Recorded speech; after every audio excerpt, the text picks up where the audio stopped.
नमस्ते दोस्तों, यदि आप भी home loan, personal loan, car loan या गोल्ड लोन किसी भी टाइप का लोन लेने की सोच रहे हैं तो उसके पहले ज़रूर चेक करें कि रेपो रेट क्या चल रहा है।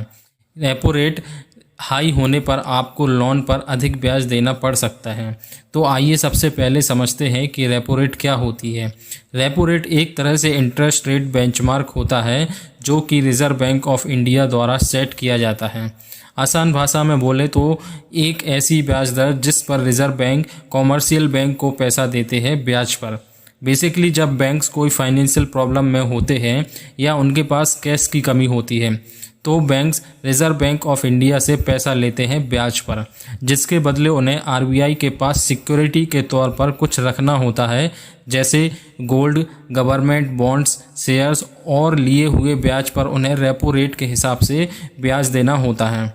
तो यह एक नॉर्मल प्रोसेस होती है, जैसे कि एक नॉर्मल पर्सन बैंक से लोन पर ब्याज लेते हैं और उस पर कुछ ब्याज देना होता है, उसी तरह बैंक्स रिज़र्व बैंक से लोन लेते हैं। तो रेपो रेट एक की तरह है आरबीआई के पास, जिससे आरबीआई कभी भी यूज़ कर सकता है देश की इकोनॉमी को सुधारने में। आरबीआई रेपो रेट को बढ़ा भी सकता है और कम भी कर सकता है, जिसका सीधा असर बैंक के लोन की ब्याज दर पर पड़ता है। रेपो रेट के बदलने से अर्थव्यवस्था के कई पहलुओं पर प्रभाव पड़ता है, जैसे इन्फ्लेशन यानी महंगाई, करेंसी एक्सचेंज रेट और ओवरऑल इकोनॉमिक ग्रोथ पर। जब आरबीआई को लगता है कि उसे पैसों की ज़रूरत है या बैंक्स के इंटरेस्ट रेट काफ़ी हाई हैं तो वह रेपो रेट को कम कर सकती है, जिससे बैंक्स आरबीआई से कम रेट पर लोन ले सकते हैं और फिर बैंक्स भी लोगों को कम रेट पर लोन दे सकते हैं। इस तरह से रेपो रेट पूरी तरह से कंट्रोल करती है आपकी housing loan EMI, personal loan EMIs, car loan और गोल्ड लोन्स ईएमआई को। आप हमेशा देखेंगे कि जब भी आप कोई भी लोन लेते हैं तो उसकी जो भी ब्याज दर होगी वह रेपो रेट से अधिक ही होगी। और एक बात और ध्यान रखें, लोन लेने से पहले देखें कि क्या रेपो रेट अपने हाई पर है। यदि हाई पर है तो लोन पर इंटरेस्ट रेट भी हाई होंगे। रेपो रेट के साथ एक और शब्द आता है, reverse repo rate.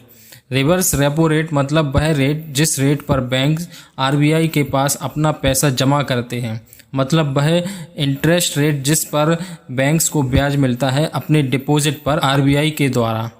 Reverse repo rate हमेशा रेपो रेट से कम ही होती है, क्योंकि इसमें आरबीआई को ब्याज देना होता है बैंक्स को उनके डिपॉजिट पर। करंट में रेपो रेट 6.5% है और रिवर्स रेपो रेट 3.35% है। अब यदि रेपो रेट हाई है तो उसका क्या इफेक्ट होंगे। हाई रेपो रेट होने से बैंक्स को आरबीआई से पैसा लोन पर लेना महंगा पड़ेगा, जो उनके लोन लेने की कैपेसिटी को कम कर सकता है और जिसकी वजह से बैंक्स अलग अलग लोन पर इंटरेस्ट रेट बढ़ा सकते हैं रिटेल कस्टमर्स के लिए। रेपो रेट बेसिकली इन्फ्लेशन को कंट्रोल करने के लिए आरबीआई द्वारा बढ़ाया जा सकता है। तो दोस्तों, आशा करता हूँ आपको जानकारी अच्छी लगी होगी। ऐसी ही और फाइनेंस से रिलेटेड जानकारी के लिए आप हमारे चैनल को सब्सक्राइब कर सकते हैं।